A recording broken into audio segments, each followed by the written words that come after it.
പ്രിയമുള്ളവരെ, നമ്മളെ മുഖ്യമന്ത്രി വിരുന്നിന് പോയതും മട്ടൻകാല് കടിച്ചതും ചിക്കൻ കാല് കടിച്ചതൊക്കെ നിങ്ങൾ എല്ലാവരും കണ്ടു കാണും. അത് കഴിഞ്ഞ് ഹെലികോപ്റ്ററിൽ കൊച്ചി മൊത്തം കറങ്ങിയതും അതിന്ന് പത്രസമ്മേളനം നടത്തി പറഞ്ഞത് ബിസിനസ് ആവശ്യങ്ങൾക്കാണ് അത് പറഞ്ഞതെന്നൊക്കെ പറയുന്നത്. അതായത് ആരോ വ്യവസായം നടത്താനായിട്ട് കേരളത്തേക്ക് വരുന്നുണ്ട്, അങ്ങനെ അർജന്റായിട്ട് കാണാൻ പോയതാണ് എന്നാണ് പറയുന്നത്. കാണാൻ പോയത് മുഖ്യമന്ത്രി മാത്രമേ പോയുള്ളൂ, ഉദ്യോഗസ്ഥന്മാരാരുമില്ല. അതൊക്കെ എന്തോ പറഞ്ഞതിൽ എന്തോ മിസ്റ്റേക്ക് ഒരു തോന്നുന്നുണ്ട്. അതൊക്കെ പോട്ടെ. പുള്ളി പറയുന്നത് ഖജനാവിന് ₹1 നഷ്ടമില്ല യാത്ര ചെയ്തുകൊണ്ട് എന്നൊക്കെ പറയുന്നത്. ന്യായീകരണങ്ങൾ അങ്ങനെ നടക്കുന്നുണ്ട്. പിന്നെ ആഹാരം കഴിച്ച കാര്യം പറയുന്നുണ്ട്.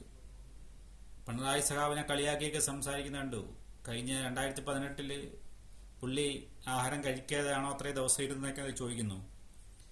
അതൊക്കെ കളിയാക്കുന്നതിന് തുല്യം, ജനങ്ങളെ കളിയാക്കുന്നതിന് തുല്യമാണത്. പിന്നെ പറയാനുള്ളത്, ഇത്രയും വലിയൊരു ദുരന്തം നടക്കുമ്പോൾ കേരളത്തിലെ ജനങ്ങൾ ഒരു നേരത്തെ ആഹാരത്തിന് വേണ്ടിയൊക്കെ അലഞ്ഞിരിക്കുന്ന സമയത്ത് അങ്ങ് ഈ മേശയുടെ ചുറ്റും ആഹാരങ്ങൾ നിറച്ചു വെച്ച് ഇങ്ങനെ കഴിക്കുന്നത് നല്ലതാണോ എന്ന് അങ്ങ് ചിന്തിക്കുക.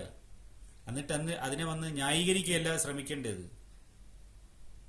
ലഘുവായിട്ട് അതിനെ പറഞ്ഞു പോകാനുള്ളത്. എനിക്ക് അവിടെ ഊണ് റെഡിയാക്കി ഞാനവിടെ പോയി, എനിക്ക് അത് അറിയത്തില്ല, അത് കഴിച്ചു, അതങ്ങ് കുഴപ്പമില്ലായിരുന്നത്. പക്ഷെ അത് സോഷ്യൽ മീഡിയയിലൊക്കെ പബ്ലിസിറ്റി ആയപ്പോൾ അതിനെ ന്യായീകരിക്കാനായിട്ട് കണ്ടെത്തിയ വാക്കുകൾ ശരിയല്ല.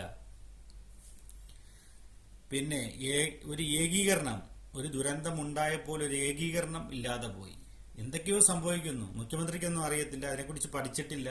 പത്രസമ്മേളനം നടത്തുമ്പോൾ തന്നെയാണ് ഇതിനെക്കുറിച്ച് ഒരു വ്യക്തതയില്ല, എന്താണ് സംഭവം. റവന്യൂ മന്ത്രി എത്ര ആൾക്കാർ മരിച്ചെന്നോ എത്ര ആൾക്കാർക്ക് പരിക്കേറ്റെന്നോ എത്ര വീടുകൾ പോയെന്നോ പുള്ളിക്കറിയത്തില്ല. ലാസ്റ്റ് അത് മാധ്യമങ്ങൾ വിവാദമായപ്പോൾ അതിനെക്കുറിച്ച് പഠിച്ചിട്ട് റിപ്പോർട്ട് കൊടുത്തു. ഇതൊക്കെയാണ് നടക്കുന്നത്.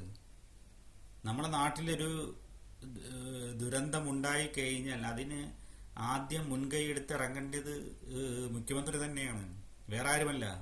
അങ്ങ് ഇതിന് മുൻകൈയിട്ട് ഇറങ്ങിയെങ്കിൽ മാത്രമേ ബാക്കിയുള്ളവർക്കൊരു ഉഷാറുണ്ടാവൂ. ഒന്നുമല്ലെങ്കിൽ അങ്ങനെ കൺട്രോൾ ചെയ്താലും മതി. ആ ചെയ്യുന്ന ഉദ്യോഗസ്ഥന്മാർക്കും ബാക്കിയുള്ള ആൾക്കാർക്കും പൊതുജനത്തിന് വരെ ഒരു ഇൻട്രസ്റ്റ് ഉണ്ടാവും അതില്. അങ്ങനെ ഇങ്ങനെ നടക്കുമ്പോഴത്തേക്ക് അത് കാണുന്ന ജനങ്ങൾക്ക് എന്താ തോന്നുക?